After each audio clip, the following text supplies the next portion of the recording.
Good evening, everyone. Let's discuss today's newspaper. आज के newspaper में कुछ बहुत अच्छे इंपॉर्टेंट आर्टिकल्स आए हैं, उनको हम लोग अच्छे से डिस्कस करेंगे। क्लाइमेट चेंज से रिलेटेड है और इसके अलावा आपका एक आर्टिकल आया है आपके इंडिया रशिया रिलेशनशिप पे भी, वो भी काफ़ी अच्छा है, उसको भी हम लोग डिस्कस करेंगे। ठीक है, जो पहला आर्टिकल आपका है वो ट्रेजरी एंड ट्रस्ट, ये आपके नागालैंड में अभी जो किलिंग हुई है उससे रिलेटेड आया है आर्टिकल। अभी आपको पता है थोड़े दिन पहले एक नागालैंड में इंसिडेंट हुआ था मोन में, और वो इंसिडेंट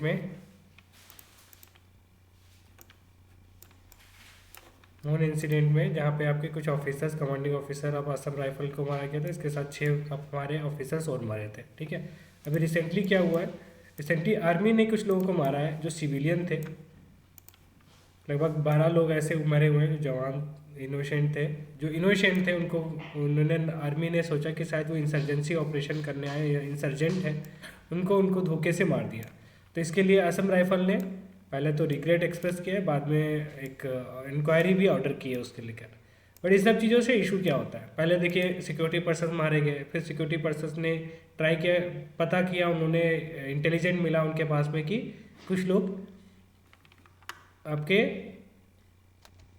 लोग आपके इंसर्जेंट है जो इंसर्जेंसी एक्टिविटीज़ करने जा रहे हैं। तो उसके लिए उन्होंने अपना प्लानिंग की और अटैक किया, और कुछ लोगों की जिनको उनको डाउटफुल था, सस्पेक्ट था, उन पर अटैक किया, तो उनकी डेथ हो गई उस ऑपरेशन में, और बाद में पता चल रहा है कि वो सिविलियन थे। तो इससे क्या होगा कि जो ट्रस्ट होता है आर्मी पे, या फिर जो पहले 6 लोगों की डेथ हुई थी, उसके बाद में वहाँ के जो गाँव के लोग थे, वो गाँव के लोगों ने अटैक किया आर्मी पे, जिसकी वजह से और 6 लोगों की डेथ हो गई, जिसकी वजह से आपके जो सिविलियन की जो डेथ हुई है, इसके अलावा एक आर्मी ऑफिसर भी आपका उसमें इंजर्ड हुआ है।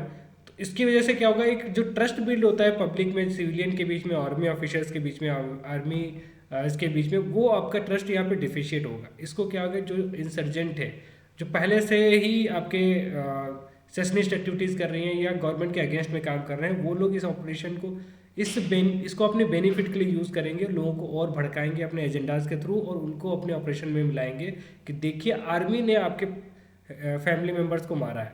ठीक है, जिसकी वजह से क्या होगा, बहुत से लोग उनके ऑर्गेनाइजेशन को ज्वाइन करेंगे और उनके अगेंस्ट में आर्मी के अगेंस्ट में एक्शन करेंगे, आर्मी को डिफाई करने की कोशिश करेंगे, जिसकी वजह से ये जो डेफिशिएट क्रिएट हुआ, ट्रस्ट डेफिशिएट क्रिएट हुआ आर्मी पर्सनल के बीच में और पब्लिक के बीच में, सिविलियन के बीच में, उसकी वजह से जो आपके बहुत से ऑर्गेनाइजेशन होते हैं जो पीस के अगेंस्ट में होते हैं, वो लोग, उन लोगों के लिए एक बेनिफिट होता है, एक अपॉर्चुनिटी क्रिएट होती है, जिसकी वजह से वो लोगों को भड़का सकते हैं, भड़का के अपने में मिला सकते हैं, और गवर्नमेंट के अगेंस्ट में उनको रेडी कर सकते हैं, उनको प्रोवाइड करा सकते हैं। This things are happening either you would say the north east regions, either you say in the naxalite areas. वहाँ पे यही चीज़ें हो रही है कि जो ट्रस्ट डेफिशिएट बना हुआ है गवर्नमेंट और पब्लिक के बीच में, उसकी वजह से आपका जो नक्सलाइट एरिया है वहाँ पे पुलिस के बीच में है, पुलिस ऑपरेशन करते हैं, कभी अभी आर्मी ऑफिशियल्स भी आते हैं, वो जब ऑपरेशन करते हैं, जिसकी वजह से कभी कभी सिविलियन की डेथ हो जाती है, जिसकी वजह से जो वहाँ पे गांव के लोग होते हैं उनको लगता है कि जानबूझ के मार रही है, गवर्नमेंट उनके अगेंस्ट में है। इसके लिए उनको जो एजेंडा फैलाते हैं कि गवर्नमेंट जानबूझ के तुमको मार रही है, तुमको जानबूझ के गरीबी रख रही है, इसकी वजह से वो लोग फिर उनके साथ में मिल जाते हैं और गवर्नमेंट के अगेंस्ट में या पुलिस के अगेंस्ट में, आर्मी के अगेंस्ट में एक्शंस लेते हैं। ठीक है, जिसकी वजह से जो आपकी एक्टिविटीज़ है अभी तक चलती आ रही है, चाहे नक्सलाइट एरिया में देखिए चाहे नॉर्थ ईस्ट एरिया में देखिए। तो इसको रोकने का एक सिंपल सा तरीका है कि जो सिक्योरिटी फोर्सेस है, पहले तो उनको कोई भी एक्शंस लेते हैं उनको प्रॉपर इंटेलिजेंस उनके पास में आना चाहिए कि हाँ वो पर्सन आपका इंसर्जेंट ही है या फिर आपका टेररिस्ट एक्टिविटीज़ कर रहा है, उसी को ही अटैक करें। अगर सिविलियन को पूरी तरीके से जब कंफर्म हो कि वो टेररिस्ट ही है, या फिर आपका नक्सलाइट है, या फिर नॉर्थ आपका सेशनिस्ट एक्टिविटीज़ है, या किसी ऑर्गेनाइजेशन से जो बैंड ऑर्गेनाइजेशन है उसका मेंबर है, तभी आप उस पर अटैक करें और उसको नेल डाउन कीजिए और ट्राई कीजिए उसको पकड़ने के लिए, उसको मारने के ट्राई नहीं करना है। ठीक है, क्योंकि फियर क्रिएट होने से आपका ट्रस्ट बिल्ड नहीं होगा, जब भी फियर होएगा ट्रस्ट कभी भी बिल्ड नहीं होता है। तो वहाँ की जो इथनिसिटी है वो इतनी कॉम्प्लेक्स है नॉर्थ ईस्ट में, और आइडेंटिटीज़ इतनी ज़्यादा रहती है वहाँ पे, लिंग्विस्टिक भी, रीजनल भी, इथनिक और क्लैन आइडेंटिटी। तो इसकी वजह से लोगों के बीच में हमेशा से टेंशन रहती है, और इस तरीके से आर्मी पर्सनल का भी अगर आता है, ट्रस्ट डेफिशिएट क्रिएट होता है, तो ये और भी ज़्यादा वहाँ पे बॉयल कंडीशन हो सकती है, एक एंगर वाली कंडीशन हो सकती है, जिसकी वजह से और भी ज़्यादा वायलेंस क्रिएट हो सकता है। ठीक है। तो ऐसी एक कंडीशन को अवॉइड करना चाहिए, आर्मी पर्सनल को प्रॉपरली फंक्शन करना चाहिए विद इन देयर जुरिस्डिक्शन, तभी ये चीज़ें पॉसिबल है। ठीक है। नेक्स्ट आर्टिकल आपका आया है अ कोड इन प्रोग्रेस। ये आपका आर्टिकल आया है एआरटी बिल के ऊपर। एआरटी क्या होता है? Assisted reproductive technologies regulation bill. ये बिल लेके अभी रिसेंटली लोकसभा में पास हुआ है, राज्यसभा में गया हुआ है। ये एक तरीके से हेल्प करने वाला है सरोगेसी बिल को। सरोगेसी बिल जो गवर्नमेंट ने ऑलरेडी लेके आई थी उससे रिलेटेड है। तो एआरटी बिल में आता है क्या है कि आपका gamete donation, intrauterine dissemination, in vitro fertilisation, intracytoplasmic sperm injection जिससे बच्चे पैदा किए जाते हैं, ये सारी जो एक्टिविटीज़ होती हैं वो एआरटी के अंदर में आते हैं। आपने बहुत सारे मैटरनिटी क्लिनिक्स वगैरह देखे होंगे जहाँ पे आजकल इन विट्रो फर्टिलाइजेशन किया जाता है। ठीक है। आपके टेस्ट ट्यूब बेबी जिसको बोलते हैं, आजकल काफ़ी ज़्यादा चलने लगे हैं वो क्लिनिक फर्टिलिटी रेट्स जो आपके इंक्रीज़ हुए हैं। तो इसकी वजह से आपका क्या उनका कोई प्रॉपर रेगुलेशन नहीं था। और इंडिया में अगर पिछले 10 साल में देखें तो बहुत ज़्यादा आपके क्लिनिक फर्टिलिटी क्लिनिक बहुत ज़्यादा इंक्रीज़ हुए हैं, और उनका प्रॉपर रेगुलेशन नहीं हुआ, जिसकी वजह से आपका बहुत से लोगों की जो राइट्स है वो इंश्योर नहीं होते। जैसे किसी के ट्विंस हो गए, वो एक ही चाहते थे तो नहीं समझ में आता है, किसी को लड़का चाहिए था लड़की हो गया, तो इसकी वजह से बहुत सारे कॉम्प्लिकेटेड इश्यूज़ क्रिएट हो रहे थे। तो इसको हैंडल करने के लिए गवर्नमेंट ने एआरटी बिल लेके आया। ठीक है। इसमें पहले जो सरोगेसी बिल लेके आए थे उसमें सरोगेसी में आपको पता है कि जो थर्ड वुमेन होती है वो आपके एक वुमेन के बच्चे को अपनी पालती है और वोम को अपने किराए पे देती है। तो उसको कंट्रोल करने के लिए गवर्नमेंट सरोगेसी बिल लेके आई थी। उस सरोगेसी बिल में उन्होंने अल्ट्रुइस्टिक सरोगेसी को अलाउ किया है, कॉमर्शियल सरोगेसी को अलाउ नहीं किया हुआ है। ठीक है। ठीक है। तो इस बार जो एआरटी बिल लेके आई है उसमें क्या चीज़ें हैं कि पहले तो डाटाबेस प्रोवाइड कराएगी, जितने भी एआरटी क्लिनिक्स हैं इंडिया में उनका सारा का सारा डाटा बिल प्रोवाइड कराएगी। इसके अलावा कि जब भी कमीशनिंग कपल्स होंगे, वुमेन होंगे, गैमेट डोनर्स होंगे, उनकी टेस्टिंग होगी एक इस्टेब्लिश प्रोटोकॉल के थ्रू। इसके अलावा जो आपके लीगलाइज करता है IT procedure for live in couples और सिंगल वुमेन के लिए। बट एक इशू है, ये एलजीबीटी के अगेंस्ट में है और सिंगल मेल पेरेंट्स को भी के अगेंस्ट में वो लोग ये आईटी के बेनिफिट्स नहीं ले सकते। ठीक है। इसके अलावा ये इन्फॉर्म कंसेंट ऑफ डोनर्स की बात करता है कि जो भी डोनर्स होंगे उनको इन्फॉर्म कंसेंट की जाएगी। और इसके अलावा ये आपको बेनिफिट कराता है आपके जो लोग जो आपकी फर्टिलिटी जो रेट है वो डिक्लाइन हो रहा है, क्योंकि आपकी जो लोगों की शादी हो रही है वो काफ़ी लेट में हो रही है, इसकी वजह से आपकी फर्टिलिटी रेट डिक्लाइन हो रही है। तो उसके लिए आपके ये क्लिनिक से काफ़ी बेनिफिट कराते हैं, तो उसके लिए उनको प्रॉपर्ली डील करना, हैंडल करना ज़रूरी है। तो गवर्नमेंट इस तरीके से बिल लेके इसको कंट्रोल कर रही है। जो आपके ये अभी लोकसभा में पास हो गया है, राज्यसभा में इसको सेलेक्ट कमेटी पे देने की बात की रही, वहाँ पे जाके इसको प्रॉपर्ली स्क्रूटनाइज किया जाएगा और वहाँ पे हैंडल किया जाएगा कि प्रॉपर्ली आपका हो रहा है। इसके जो बिल्स के जो प्रोविजंस हैं वो पब्लिक के बेनिफिट के लिए होंगे कि नहीं होंगे, और राज्यसभा में पास होने के बाद में, प्रेसिडेंट के अप्रूवल होने के बाद में ये लागू हो जाएगा बिल। ठीक है। तो ये आपके एआरटी बिल के बारे में आया हुआ है आर्टिकल। उन्होंने बोला कि उसके जो डिस्क्रिमिनेटरी मेजर्स है कि सिंगल मेल के लिए और आपके एलजीबीटी कम्युनिटी के लिए जो डिस्क्रिमिनेट कर रहा है वो डेफिनेटली उसको रेक्टिफाई करना चाहिए, तभी उसको बेनिफिट मिलेंगे, सभी section of the society benefits ले पाएंगे। ठीक है। तेहरान वाइट फ्लैग, ये आपका रिसेंटली आया है, आपके ईरान से रिलेटेड है। ईरान और P5+1 कंट्रीज़ ने एक joint comprehensive plan of action sign किया था। ईरान में न्यूक्लियर फैसिलिटीज़ इस्टेब्लिश हो रही थी, इसमें आपका वेपन ग्रेड न्यूक्लियर वेपन्स बनने लगे थे, तो उसके लिए यूएस ने बहुत से सैंक्शंस लगा दिए थे ईरान में, जिसके ईरान की इकोनॉमी में प्रॉब्लम्स आ गई थी, काफ़ी डिक्लाइन हुई थी। तो ईरान ने उसके लिए उस सैंक्शन को हटाने के लिए यूएस के साथ में मिलके आपके यूएस, यूके और जर्मनी, फ्रांस, इन लोगों के साथ में मिलके आपका joint comprehensive plan of action establish किया था। उसमें उन्होंने बोला था कि जितने भी इनके मिलिट्री ग्रेड जो सेंट्रीफ्यूज होंगे वो सेंट्रीफ्यूज लगभग बहुत कम सेंट्रीफ्यूज कर दिए जाएंगे, रिड्यूस कर दिए जाएंगे। इसके अलावा जो वेपन ग्रेड यूरेनियम जो प्रोड्यूस होता है उसको नहीं प्रोड्यूस करेगी बिल्कुल भी, उतना ही प्रोड्यूस करेगी जो उनको न्यूक्लियर पावर प्लांट में चाहिए। ठीक है। उतना ही आपका इनरिचमेंट करेगी यूरेनियम का। ठीक है। तो ये सारे उनके इस joint comprehensive plan of action में उन्होंने किया हुआ था। रिसेंटली जो आपके डोनाल्ड ट्रम्प थे उन्होंने इनसे विड्रॉ कर लिया था। उन्होंने बोला था कि जो ईरान है इसको फॉलो नहीं कर रहा है प्रॉपर तरीके से, बट इसको जो चेक करने की बॉडी थी इंटरनेशनल एटॉमिक एनर्जी एजेंसी जो है वो इसको चेक करती थी कि हाँ ये चीज़ फॉलो हो रही है कि नहीं। इसके अकॉर्डिंग तो ईरान जो है फॉलो कर रहा है और प्रॉपरली बता रहा है। बट रिसेंटली ईरान ने उसके बाद में जब यूएस ने इस पर विड्रॉ कर लिया तो यूएस ने वापस ईरान पर सैंक्शन लगा दिए। तो ईरान को लगा कि सैंक्शन तो मेरे ऊपर लग ही रहे हैं, तो उसको वापस लोगों को प्रेशराइज करने के लिए इस joint comprehensive plan of action को वापस अप्लाई करने के लिए उसने क्या किया, उसने वेपन ग्रेड यूरेनियम बनाना चालू कर दिया वापस स्टार्टिंग से। ठीक है, उसने नए सेंट्रीफ्यूजेस बनाए, नई फैसिलिटी बना दी।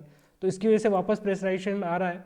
और सैंक्शन को कम करने के लिए ईरान क्या कर रहा है, अभी ईरान मीट कर रहा है। अभी जो नया एडमिनिस्ट्रेशन यूएस में आया है बिडेन का, उनके साथ में मीट करके वो डिसाइड करेगा कि किस तरीके से joint comprehensive plan of action को आगे बढ़ाना है, किस तरीके से उसके प्रोविजंस को लेके जाना है। साथ में ही वो देख रहा है कि जो सैंक्शन यूएस लगा रहा है जिसकी वजह से उसको इकोनॉमिकली जो लॉस हो रहा है उसके लिए क्या अल्टरनेटिव क्रिएट किए जा सकते हैं, क्या डिफरेंट मार्केट्स देखी जा सकती है। जैसे एक एशिया की मार्केट है वो उसको एक्सप्लोर कर रहा है साथ में, ताकि उसका जो सैंक्शंस लगने के बाद में भी उसकी इकोनॉमी ना गिरे। जैसे आपको पता है रिसेंटली चाइना ने ईरान के साथ में मिलकर लगभग 25 साल का नेक्स्ट प्लानिंग की है, उसमें इन्वेस्टमेंट करने वाला है। तो वो काफ़ी बिग इन्वेस्टमेंट है और काफ़ी बेनिफिट करेगा ईरान को। इवन सैंक्शन जो लगाए हैं यूएस ने उसको भी हैंडल करने के लिए काफ़ी बेनिफिट होगा। ठीक है, तो ये चीज़ें हैं जो इस आर्टिकल में बताई है कि किस तरीके से ईरान जो है वो ट्राई कर रहा है सभी के साथ में मिलके अपने सैंक्शन को ख़त्म करने का, और साथ में अपने जो न्यूक्लियर पावर प्लांट है उसको भी अपने पब्लिक बेनिफिट के लिए करने के लिए, ना कि आपके मिलिट्री बेनिफिट करने के लिए। वो रेडी है, बट उसको प्रॉपरली जब तक सभी तरीके से सफिशेंटली नहीं मिलेगा, चाहे यूएस की बात करें या डिफरेंट कंट्रीज से, तब तक वो एग्री नहीं करेगा। ठीक है, इंडिया के लिए बेनिफिट होगा, सैंक्शन खत्म हो गए तो हमारा इंडिया और जो ईरान का ट्रेड है वो इंक्रीज़ करेगा, और चाबहार पोर्ट पे जो हम लोग इतना इन्वेस्टमेंट किया हुआ है उसको भी हम लोग आगे ग्रो कर पाएंगे और आगे बेनिफिट होएगा। ठीक है, माई राइट टू ब्रीथ, ये आपके इकोलॉजी से रिलेटेड है। एक और आर्टिकल है जो आपके इकोलॉजी से रिलेटेड, दोनों आर्टिकल में 1 बाय 1 करूँगा जिससे आपको समझ में आएगा कि किस तरीके से आपके इकोलॉजी में इन्वायरमेंट पे इफेक्ट पड़ रहा है चीज़ों का। इन्होंने बोला है कि जब मैं पैदा हुआ था, इस वर्ल्ड में आया था, तो मैंने सोचा था कि I had a right to breathe fresh air that was provided free by the nature, but being born and brought up in Delhi, जो अशोक गुलाटी जी बोल रहे हैं कि I now feels that fresh air has become a luxury which I can avail only for few days in the year. तो ये बताना चाह रहे हैं कि जो फ्रेश एयर है वो किस तरीके से, जो हमारा फंडामेंटल राइट होने के बावजूद भी, ह्यूमन राइट होने के बावजूद भी हमें नहीं मिल रहा है क्योंकि दिल्ली में रहना पड़ रहा है। तो एक कंडीशन दिखाई है कि एयर पोल्यूशन की वजह से हम लोग अपने ही ह्यूमन राइट्स को उसको डिक्लाइन कर रहे हैं। उन्होंने बोला कि जो इसकी वजह से लगभग 3 साल की लाइफ उनकी स्टार्ट हो गई है, और मिलियंस ऑफ लोगों को ये अफेक्ट करेगी वहाँ पे गैस चैम्बर में जो लोग रह रहे हैं दिल्ली में सॉरी। ठीक है, तो ये एक तरीके से हमारा जो एयर पोल्यूशन है वो दिल्ली में किस तरीके से इम्पैक्ट कर रहा है, वो हमको बेसिक चीज़ें यहाँ पे समझ में आई।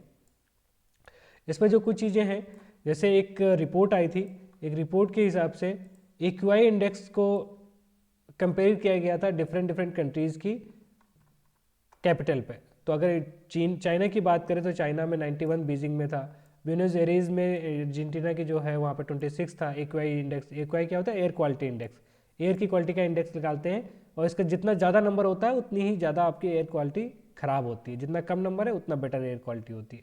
तो कैनबरा ऑस्ट्रेलिया में 20 है, साओ पाउलो में आपका 18 है, ऑटवा में 25 है। अगर इंडिया की बात करें दिल्ली की, तो दिल्ली में 312 है। नवंबर 1 से नवंबर 15 के बीच का देखते हैं तो एयर क्वालिटी इंडेक्स दिल्ली का 312, अगर देखा जाए 26, 90, 25, 20 उसके कंपेरिजन में बहुत ज़्यादा है। और ऐसा नहीं है, एक रिपोर्ट अगर और देखते हैं आपकी IQAir की जो रिपोर्ट है, जो वर्ल्ड एयर क्वालिटी रिपोर्ट है 2020 की, उसके हिसाब से 30 मोस्ट पोल्यूटेड सिटीज़ में 22 सिटीज़ जो है इंडिया से बिलोंग करते हैं।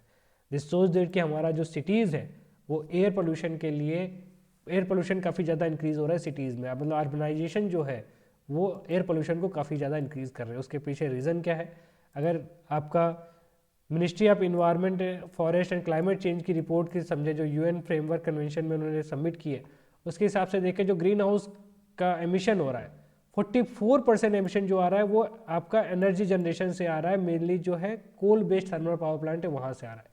तो 100% का अगर 44% देखें तो coal based thermal power plant पे आ रहा है।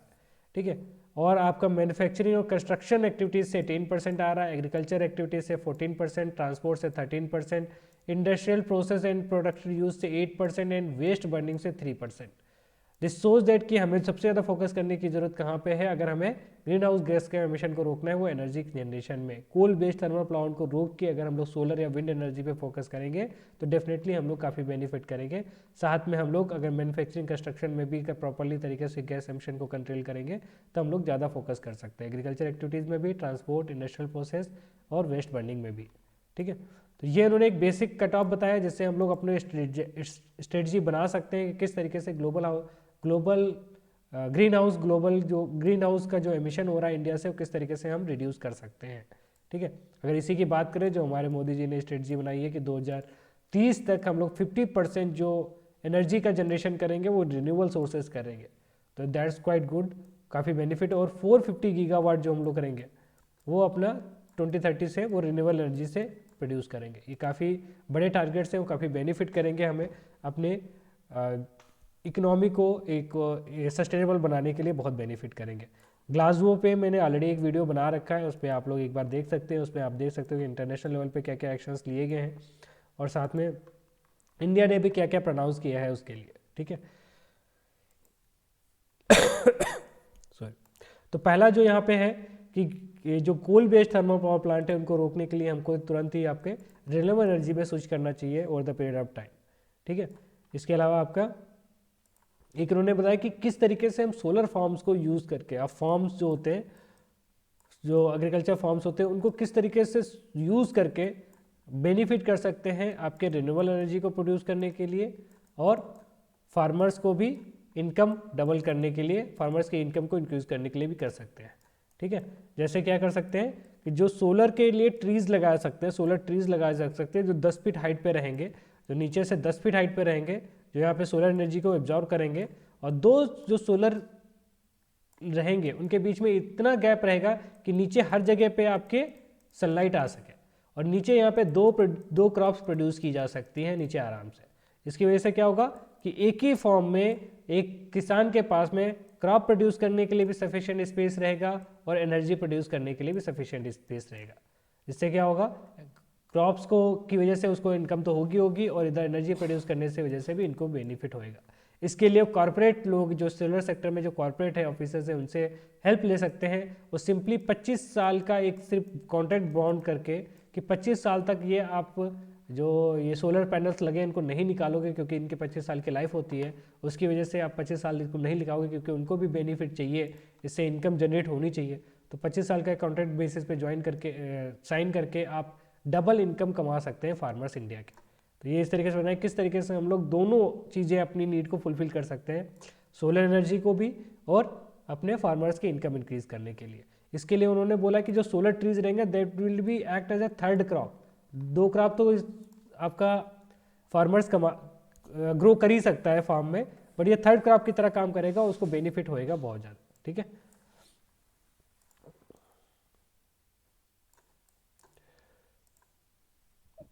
इन्होंने यहाँ पे और भी डाटा बताया कि सफ़र का डाटा देगा, system for air quality forecasting and research.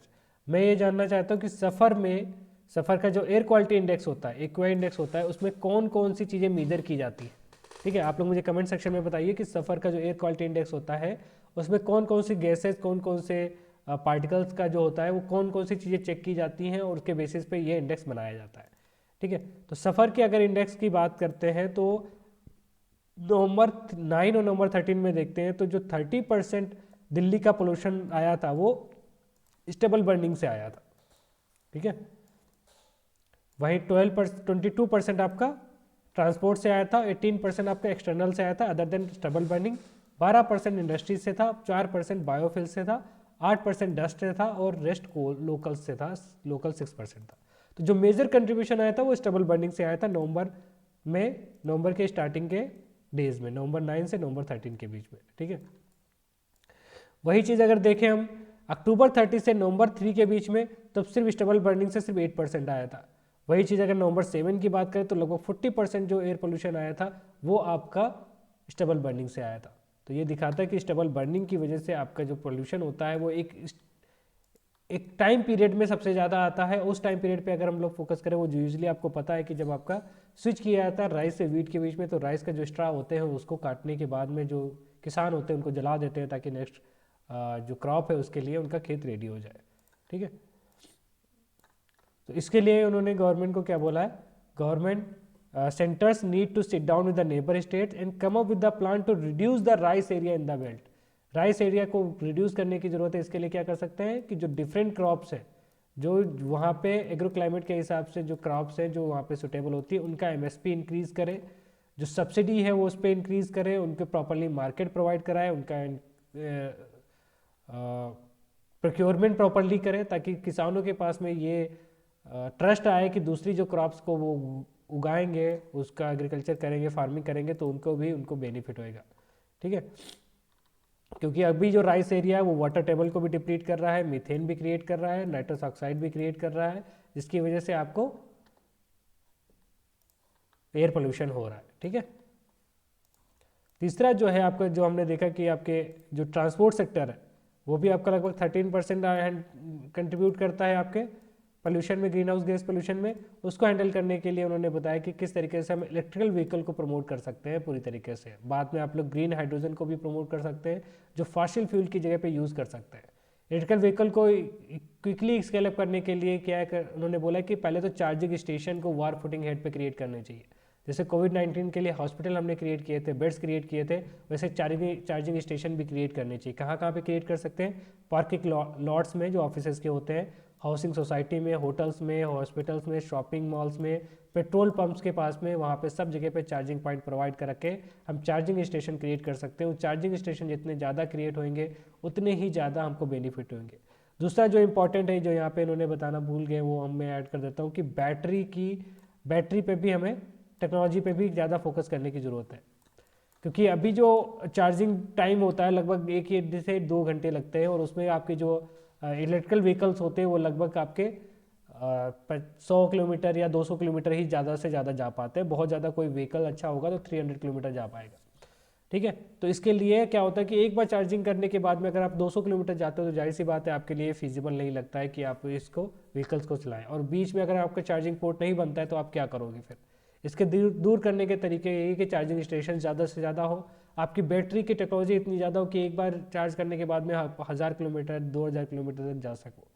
ठीक है, तभी आपके लिए फिजिबल होगा। तीसरी जो इंपॉर्टेंट बात है, इलेक्ट्रिकल व्हीकल्स होते हैं वो यूजली कॉस्टली आते हैं, उनकी कॉस्ट थोड़ी ज़्यादा होती है एज़ कम्पेयर टू जो नॉर्मल आपके डीजल और पेट्रोल व्हीकल होते हैं। तो कॉस्ट को रिड्यूस करने के लिए उन्होंने बताया कि गवर्नमेंट को सब्सिडी प्रोवाइड करानी चाहिए। गवर्नमेंट जब सब्सिडाइज तरीके से प्रोवाइड कराएगी तो उसकी वजह से इसकी कॉस्ट रिड्यूस होगी और लोग इसको खरीदने में ईजी होंगे। दिल्ली ने रिसेंटली इस पर एक अपनी पॉलिसी लेके आई थी कि किस तरीके से वो इलेक्ट्रिकल व्हीकल को प्रमोट करने के लिए जो सब्सिडी है 1 से 2 लाख तक की सब्सिडी प्रोवाइड करा रहे थे इलेक्ट्रिकल व्हीकल्स में, ताकि उनको ज़्यादा से ज़्यादा लोग खरीदें और बेनिफिट करें। दूसरा जो आर्टिकल आया है आपके क्लाइमेट चेंज से रिलेटेड, वो लीडर्स फॉर COP27 के रिलेटेड आया है। यहाँ पे उन्होंने बताया कि किस तरीके से फ्यूचर लीडरशिप हमारी होनी चाहिए हैंडल करने के लिए प्रेजेंट सिचुएशन जो क्लाइमेट चेंज की है, स्पेशली COP लेवल पे। COP क्या होता है आपका, एक कॉन्फ्रेंस ऑफ पार्टीज़ होता है जो UNFCCC में, UNFCCC में जो होती है कॉन्फ्रेंस, उस पर रिसेंटली ग्लासगो में हुई थी, जो इसका ऑलरेडी मैंने वीडियो बना रखा है। इस पर उन्होंने जो बेसिक चीज़ें बताई जो मैंने ऑलरेडी वीडियो में बताई, वही चीज़ें कि 90% वर्ल्ड ने कमिट किया है net carbon zero target achieve करने का। नेट कार्बन जीरो टारगेट का मतलब होता है कि जितना भी हम कार्बन डाइऑक्साइड या फिर या बोले कि ग्रीन हाउस गैस प्रोड्यूस करेंगे उतनी ग्रीन हाउस गैस अब्जॉर्व करेंगे, तो नेट जो एडिशन होगा इन्वायरमेंट में जीरो होएगा। ठीक है, 23 कंट्रीज़ ने एग्री किया है कि फॉसिल फ्यूल्स के लिए कोई फाइनेंस नहीं प्रोवाइड कराएंगे 2020 के बाद में, मतलब कोई भी फॉसिल फ्यूल्स पे फाइनेंस इन्वेस्टमेंट नहीं करेंगे 2022 के बाद में। 23 कंट्रीज़ ने ऐसा एग्रीमेंट किया हुआ। 100 कंट्रीज़ ने कमिट किया हुआ है कि डिफॉरेस्टेशन को एंड करेंगे। और अकाउंटिंग सिस्टम जो ऑलरेडी हमने बताया था कि जो आपके कार्बन एमिशन के क्रेडिट होते हैं उसके कैलकुलेशन की अकाउंटिंग सिस्टम फाइनलाइज हो गई है और नोटिफाई हो चुकी है। और उन्होंने साथ में ही कोल को फेज डाउन करने की बात की थी, और इसके अलावा इनएफिशिएंट फ्यूल सब्सिडी को भी फेज डाउन करने की बात एक्सेप्ट की गई है। बट जहाँ पे लेक हुआ है COP26, वो लेक हुआ है आपका फाइनेंसेस से रिलेटेड से। अभी भी फाइनेंसेस की जो टारगेट्स है 100 बिलियन तक वो अचीव नहीं कर पाए हैं। इवन इंडिया ने जो कॉल किया था कि $1 ट्रिलियन चाहिए आपको क्लाइमेट मिटिगेशन अडाप्टेशन के लिए, उसको भी सीरियसली नहीं लिया गया। तो इन्होंने बताया कि इसको हैंडल करने के लिए कैसे होता है। अगर एक बार बात करें कि अभी जो कंडीशन है, अगर उस कंडीशन पे कोई भी क्लाइमेट चेंज की पॉलिसी नहीं लेके आते तो लगभग हमारा जो टेम्परेचर इंक्रीज होगा 4.8 डिग्री सेंटीग्रेड तक इंक्रीज होएगा, अगर हम एनजीओ क्लाइमेट एक्शन ट्रैकर की बात करें, उनके जो रिपोर्ट की बात करें उसके हिसाब से। अगर हम लोग जो आईएनडीसी जो है सभी कंट्रीज ने जो लिए हैं, अगर उनको प्रॉपरली फॉलो करें 2030 तक, तो भी हमारा इस सेंचुरी के एंड तक 2.4 डिग्री सेंटीग्रेड इंक्रीज हो जाएगा, जो ऑलरेडी हमको पता है कि 2 डिग्री से ऊपर गया तो हमारा क्या कंडीशन हो जाएगी, बहुत ही ज़्यादा डिवेस्टेशन होगा, बहुत ही ज़्यादा फ्लड कंडीशन होगी, बहुत से लोगों की डेथ हो जाएगी। इसके अलावा अगर हम लोग नेट जीरो कमिटेड जो किए, अगर उस टारगेट को भी मीट करते तब भी हमारा 1.8 से 2.1 डिग्री तक जा सकता है इन टेम्परेचर इंक्रीज। तो ये भी आपका एक डिफ़िकल्ट है कि इसके ज़्यादा हमें करने की ज़रूरत है। इससे ज़्यादा हमें करने की ज़रूरत है, उसके लिए हमें क्या चाहिए, एक प्रॉपर लीडरशिप चाहिए। डेफिनेटली सीओपी ने हमें दिखाया कि हम किस तरीके से आपस में इंक्रीमेंटल वे में अचीव कर सकते हैं क्लाइमेट चेंज से रिलेटेड टारगेट्स को, बट ये सफिशिएंट नहीं है। इन्होंने और भी बताया कि किस तरीके से, एक बुक में उन्होंने बताया कि क्लाइमेट चेंज क्राइसिस को रोकने के लिए हम लोग क्या क्या एक्शंस ले सकते हैं। जैसे उन्होंने बोला कि करंटली लगभग हम लोग 59 गीगा टन कार्बन डाइऑक्साइड या कार्बन जो एमिशन कर रहे हैं हर साल, अगर इसको 2050 तक जीरो लेके आना है तो इसके लिए हमें 6 स्ट्रेटजी उन्होंने बताई है जिसको हम फॉलो कर सकते हैं। पहला है electrification of transport. Electrification of transport already हमने डिस्कस किया, इलेक्ट्रिकल व्हीकल्स को इंट्रोड्यूस कर सकते हैं, और डिफरेंट आपका रेलवे हो, चाहे आपका रोड्स हो, चाहे आपके कहीं पे भी हो, वहाँ पे इलेक्ट्रीफाइड ट्रांसपोर्ट व्हीकल यूज़ कर सकते हैं। ई रिक्शा जो है बहुत अच्छा एग्जांपल है, अपने इंडिया में इनको बहुत फेमस हुआ है और काफ़ी बेनिफिट भी हुआ है, उसकी वजह से काफ़ी ज़्यादा आपका जो पोल्यूशन हुआ है, एयर पोल्यूशन है वो डिक्लाइन हुआ है, ग्रीन हाउस गैसेज का एमिशन भी डिक्लाइन हुआ है। इसकी वजह से अगर हम करेंगे इलेक्ट्रिफिकेशन करेंगे तो लगभग 6 गीगा टन तक हम लोग रिड्यूस कर सकते हैं ग्लोबली कार्बन एमिशन को, ठीक है। बट इसके लिए सबसे बड़ा चैलेंज, सबसे बड़ा की फैक्टर जो है वो बैटरी टेक्नोलॉजी है, जो ऑलरेडी हमने डिस्कस किया है अभी कि बैटरी टेक्नोलॉजी किस तरीके से इंप्रूव करने के बाद में ही आपका ट्रांसपोर्ट सेक्टर इंक्रीज होगा। दूसरा उन्होंने जो बोला है कि कार्बनाइजेशन ऑफ ग्रिड, इससे लगभग हम लोग 21 गीगा टन तक कम कर सकते हैं, बट इसके लिए है कि 50% जो इलेक्ट्रिसिटी वो जनरेट होनी चाहिए सोलर और विंड से। इसके अलावा कोई भी नया ऑयल एंड गैस प्लांट्स नहीं लगना चाहिए 2021 के बाद में, और थर्मल पावर प्लांट जो है उनको रिटायर कर देना चाहिए, ठीक है। तभी हम लोग अचीव कर पाएंगे 21 गीगा टन का टारगेट। इसके अलावा फिक्स फूड होनी चाहिए, उन्होंने बोला कि इसकी वजह से 7 गीगा टन का हम लोग अचीव कर पाएंगे। इसके लिए ज़रूरी है करना कि कोई भी नाइट्रोजन बेस्ड फर्टिलाइज़र ना यूज़ करें, क्योंकि उसमें आपका मीथेन नाइट्रोजन ऑक्साइड एमिशन होता है राइस फार्मिंग से या फिर डिफरेंट फार्मिंग से, जो आपके एनवायरनमेंट में जाता है और वो आपका ग्लोबल ग्रीन हाउस गैस में अफेक्ट करता है, ठीक है। इसके अलावा आपको नेचर को प्रोटेक्ट करना चाहिए, नेट जीरो डिफॉरेस्टेशन होना चाहिए, और कोई भी डी सीप ट्रॉलिंग जो होती है एक्टिविटीज़ होती है उसको एलिमिनेट करना चाहिए।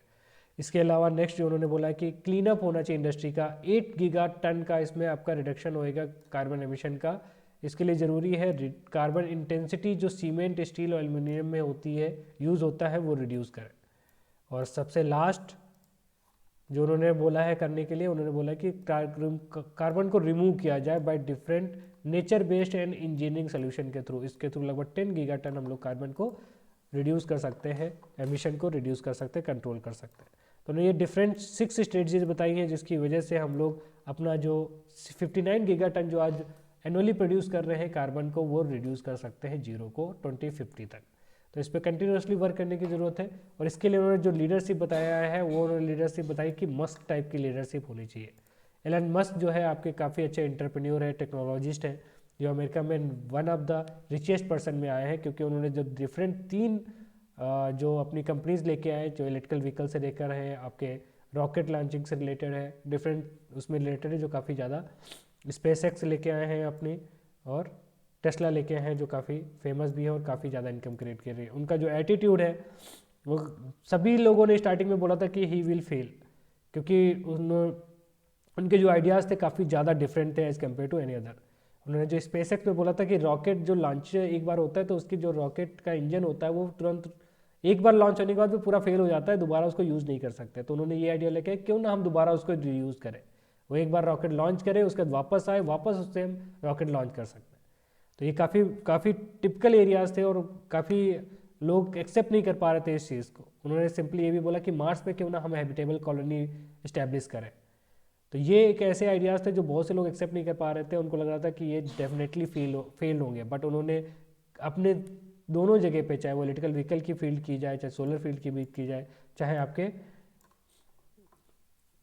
स्पेसएक्स की बात की जाए, उन्होंने सक्सेस पाई। 2-3 फेलियर के बाद में भी वो रुके नहीं। उनका जो एटीट्यूड था कि ऑल आर नथिंग, जो एटीट्यूड था वो उसकी वजह से ही उन्होंने वो अचीव कर पाए कि या तो मुझे पूरा चाहिए या फिर कुछ नहीं चाहिए। यही एटीट्यूड आप लोगों को भी चाहिए यूपीएससी अचीव करने के लिए। अगर आपको करना है यूपीएससी तो आपको ये एटीट्यूड लेके आना पड़ेगा कि अचीव, चाहे प्री मेंस इंटरव्यू, सभी चीज़ के लिए आपको रेडी होना चाहिए। ठीक है, तो इन्होंने बोला कि COP 27 में हमें ऐसे लीडर्स चाहिए मस्क टाइप के जो अचीव करने के लिए रेडी हो, क्योंकि जो पेस अभी जा रहा है वो सफिशिएंट नहीं है, पेस को और इंक्रीज़ करने की ज़रूरत है। उसके लिए ऐसे ही रिस्क टेकिंग लीडरशिप चाहिए हमें, जो रेडी हो लेने के लिए, क्योंकि तभी हम कुछ अचीव कर पाएंगे अपनी लाइफ में। और जो हमारा क्लाइमेट चेंज की वजह से जो इंक्रीज़ हो रहा है टेम्परेचर, उसको हम लोग कंट्रोल कर पाएंगे, अपने एक सेफ लिमिट में ला के रख पाएंगे। ठीक है, नेक्स्ट आर्टिकल है रीसेटिंग पुतिन्स रेड कारपेट।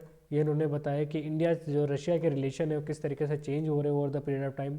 इंडिया जो है क्लोज जा रहा है यूएस के पास में, और जो रशिया है वो क्लोज जा रहा है चाइना के पास में। इंडो यूएस रिलेशन स्ट्रांग हो रहे हैं और साइनो रशिया रिलेशन स्ट्रांग हो रहे हैं। इसकी वजह से इंडिया और रशिया के बीच में जो गैप है वो थोड़ा सा क्रिएट हो रहा है, उतने अच्छे रिलेशन नहीं है। इसके पीछे जो आपके डिफरेंट रीजन्स है वो क्या है? पहला तो इंडिया यूएस के रिलेशन जो स्ट्रांग हुए हैं उसकी वजह से हम लोगों ने रशिया से जो इम्पोर्ट है आपका इसका वेपन्स का जो इम्पोर्ट है वो काफ़ी रिड्यूस हुआ है as compared to earlier, but India ने फिर भी यूएस के सामने झुके नहीं है। S-400 की बात करें तो हमने मिसाइल्स को रशिया से ख़रीद लिया है विदाउट इवन जो यूएस था वो अपोज कर रहा था, फिर भी हमने एग्रीमेंट किया उनके साथ में और उसको ख़रीद लिया है। तो कहीं कहीं पे हमने अपने रिलेशन को इस्टेब्लिश करके रखा हुआ है, बट अगर प्रेजेंट कंडीशन पे देखें तो ना ही हम यूएसए के अगेंस्ट में जा सकते हैं रशिया को खुश करने के लिए, ना ही रशिया को मतलब जो हमारे रशिया इंडिया और चाइना के रिलेशन है उसको भी प्रिविलेज की तरह यूज़ नहीं कर सकते रशिया को अपने हैंडल करने के लिए, क्योंकि चाइना के रिलेशन हमारे ऑलरेडी स्ट्रेंड है और यूएस के रिलेशन अच्छे हैं, तो रशिया को उतना ज़्यादा हम लोग कभी स्पेस नहीं दे पा रहे हैं। अगर हम लोग देखें कि एक फ्रंट पे जहाँ पे हम लोग बहुत अच्छा कर सकते हैं वो कमर्शियल फ्रंट है, वहाँ पे भी हम लोग एक तरीके से स्टेगनेंट हो रखे हैं। हमारा इंडिया रशिया का जो एनुअल ट्रेड है वो 10 बिलियन से ज़्यादा नहीं है, जबकि रशिया और चाइना के बीच में 100 बिलियन का है। और इंडिया चाइना की बात करें या इंडिया यूएस की बात करें उसका भी 100 बिलियन का है। तो डेफिनेटली हमारे पास बहुत स्कोप है ट्रेड को इंक्रीज़ करने के लिए, बट वो इंक्रीज़ नहीं हो पा रहा है, उतना कमर्शलाइजेशन नहीं कर पा रहे हैं हम लोग अपने ट्रेड का, जिसकी वजह से भी हमारे रिलेशन जो है वो उतने ज़्यादा अच्छे नहीं हो पा रहे, क्योंकि ट्रेड या इकोनॉमिक रिलेशन हमारे हमेशा ही पॉलिटिकल रिलेशन को स्ट्रॉन्ग करते हैं। ठीक है, तो यही इन्होंने इस तरीके से बताया कि किस तरीके से हम लोग रशिया को और स्ट्रेटजिकली यूज़ कर सकते हैं अपने बेनिफिट के लिए, बट उसके लिए जो प्रेजेंट कंडीशन है वो दिखाती है किस तरीके से हमें सभी के साथ में मिल के चलना पड़ेगा। उनकी जो रशिया का जो चाइना के साथ रिलेशन हो रहा है, या फिर आपके ईरान या अफगानिस्तान में या पाकिस्तान के जो रिलेशन बन रहा है, उसको हम लोग कंसिडर करते हुए भी अपने रिलेशन को स्ट्रॉन्ग बनाने आगे जाने की ज़रूरत है। इसमें उन्होंने नेक्स्ट आर्टिकल जो है उन्होंने हसमुख शाह के बारे में बताया है। जिन लोगों के इंटरेस्टेड हो हसमुख शाह के बारे में जानने के लिए वो आर्टिकल पढ़ सकते हैं, अदरवाइज यूपीएससी पर्सपेक्टिव से ये इंपॉर्टेंट नहीं है।